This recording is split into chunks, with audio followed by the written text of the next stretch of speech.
नमस्कार, स्वागत है आपका। आप देख रहे हैं द न्यूज और मैं रानी गुप्ता आपके साथ।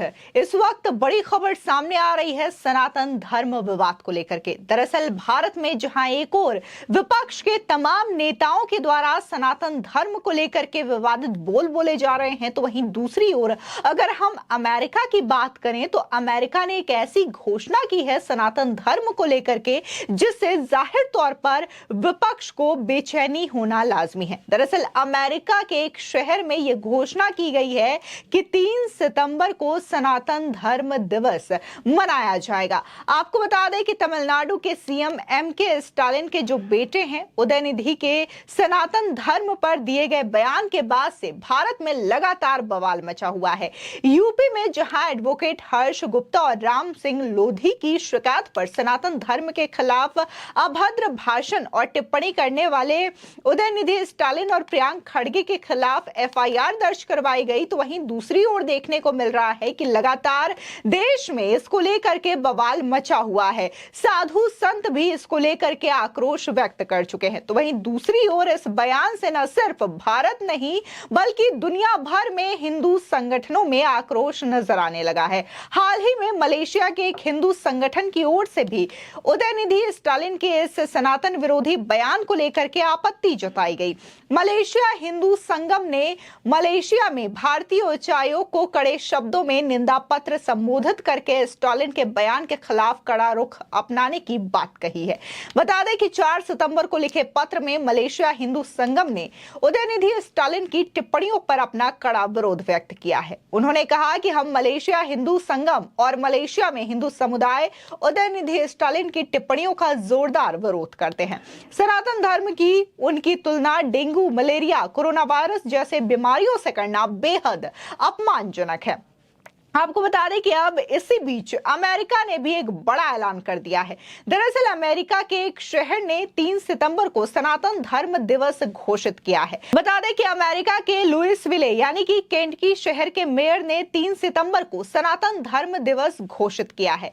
लुइसविले में हिंदू मंदिर में महाकुंभ अभिषेकम उत्सव के दौरान मेयर क्रैग ग्रीनबर्ग की ओर से deputy mayor Barbara Saxon Smith ने 3 सितंबर को सनातन धर्म दिवस के तौर पर मनाने का आधिकारिक ऐलान कर दिया है। बता दें कि इस कार्यक्रम में परमार्थ निकेतन ऋषिकेश के अध्यक्ष परम पूज्य स्वामी चिंदानंद सरस्वती, श्री श्री रविशंकर और साध्वी भगवती सरस्वती, उपराज्यपाल जैकलीन कोलमैन, उप प्रमुख स्टाफ किशा डोरसी और अन्य लोग उपस्थित रहे। तमिलनाडु सरकार में मंत्री उदयनिधि स्टालिन पिछले दिनों सनातन उन्मूलन सम्मेलन में शामिल हुए थे। इस दौरान उन्होंने कहा था कि सनातन का सिर्फ विरोध नहीं किया जाना चाहिए बल्कि इसे पूरी तरीके से समाप्त कर देना चाहिए। सनातन धर्म सामाजिक न्याय और समानता के खिलाफ है। कुछ चीजों का विरोध नहीं किया जा सकता बल्कि उन्हें खत्म कर देना चाहिए। हम डेंगू, मच्छर, मलेरिया या फिर कोरोना का विरोध नहीं कर सकते, हमें इसे मिटाना चाहिए। इसी तरीके से सनातन को भी मिटाना है। उन्होंने कहा था कि सनातन क्या है? ये संस्कृत शब्द से आया शब्द है। सनातन समानता और सामाजिक न्याय के खिलाफ होने के अलावा और कुछ भी नहीं है। सनातन का क्या अभिप्राय है? ये शाश्वत है जिसे बदला नहीं जा सकता, कोई सवाल नहीं करता और यही इसका मतलब है। उन्होंने आरोप लगाया कि सनातन के लोगों को जातियों के आधार पर बांटा गया है। उधर देखने को मिला था कि जब इसको लेकर के भारी विरोध देखने को मिला तब कांग्रेस अध्यक्ष मल्लिकार्जुन खड़गे के बेटे प्रियंका खड़गे भी उदयनिधि स्टालिन के बयान के समर्थन में उतर आते हैं और वो ये कहते हैं कि जिस धर्म में समानता का अधिकार नहीं वो किसी बीमारी से कम नहीं है। तो ऐसे में लगातार विपक्ष के लीडर्स के द्वारा इस तरीके की बयानबाजी दी जा रही है। तो वहीं स्टालिन के बेटे के बयान पर बीजेपी ने इंडिया अलायंस पर जमकर निशाना साधा था। गृह मंत्री अमित शाह ने विपक्षी गठबंधन में शामिल पार्टियों पर वोट बैंक और तुष्टीकरण की राजनीति के लिए सनातन धर्म का अपमान करने का भी आरोप लगाया।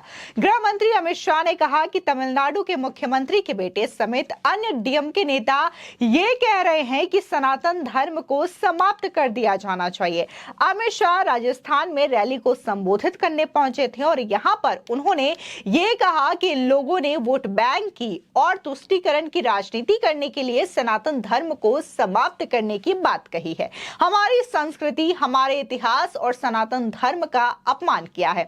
न सिर्फ सनातन धर्म को लेकर के विवादित बोल जो है विपक्ष के नेताओं के द्वारा बोले जा रहे हैं, चाहे फिर वो मल्लिकार्जुन खड़गे के बेटे प्रियांक खड़गे हो या फिर एमके स्टालिन के बेटे उदयनिधि स्टालिन हो, तो वहीं डीएमके के प्रवक्ता के द्वारा भी सनातन विरोधी बातें कही गई हैं। तो वहीं इंडियन गवर्नमेंट की ओर से जब ये कहा जा रहा है कि अब इंडिया का नाम बदल करके ग्लोबल लेवल पे इसे भारत बोला जाना चाहिए और तमाम डॉक्यूमेंट जो कि सरकार के द्वारा रिलीज किए जा रहे हैं इसमें बकायदा ये मेंशन किया जा रहा है कि अब इसे भारत कहा जाएगा, ऐसे में भी विपक्षी पार्टियों को इस बात से काफी ज्यादा परेशानी हो रही है। ऐसे में सवाल ये उठता है कि भारत जो नाम है हमेशा से ही इस देश का नाम रहा है, चाहे फिर आप पुराने ग्रंथों में उठा करके देख लीजिए या फिर जितने भी चीजें हैं जो कि धार्मिक चीजें हैं, प्राचीन चीजें हैं, ऐतिहासिक चीजें हैं, इन तमाम चीजों में यह नहीं लिखा गया है कि इस देश का नाम इंडिया है, बल्कि इसका नाम जो मेंशन किया गया है वो भारत है। अगर हम भारत के राष्ट्रगान की बात करें तो यहां पर भी इसे भारत भाग्य विधाता के तौर पर संबोधित किया गया है, ना कि इंडिया के तौर पर संबोधित किया गया है। लेकिन यहां पर हैरान करने वाली बात यह है कि न सिर्फ सनातन धर्म को लेकर के इंडिया अलायंस बातें कह रहा है, विवादित बोल रहा है, जबकि भारत नाम से भी इन्हें लगातार आपत्ति हो रही है। लेकिन वहीं अगर विदेशों की बात करें तो विदेशों में यहां पर इसका विरोध हो रहा है। सनातन धर्म के खिलाफ जो टिप्पणी की जा रही है उसको लेकर के जम करके गुस्सा देखने को मिल रहा है।